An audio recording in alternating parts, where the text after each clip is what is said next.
Asalaamaaleykum mbokk yi yéen a ngi seen Info Sénégal 24 te mooy di abonné di activer la cloche de notification di partager suñu vidéo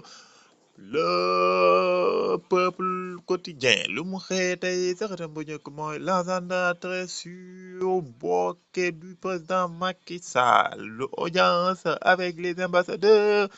des 15 États membres du Conseil de sécurité, conclave avec le groupe des représentants des pays membres de l'Organisation internationale de la francophonie auprès des Nations Unies, rencontre avec les ambassadeurs Égypte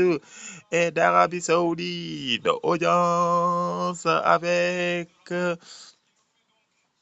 Maître Aïssata Tall Sall dans ses bureaux à New York. Président Macky Sall rencontre la société civile à New York ce lundi. moo nekkoon noonu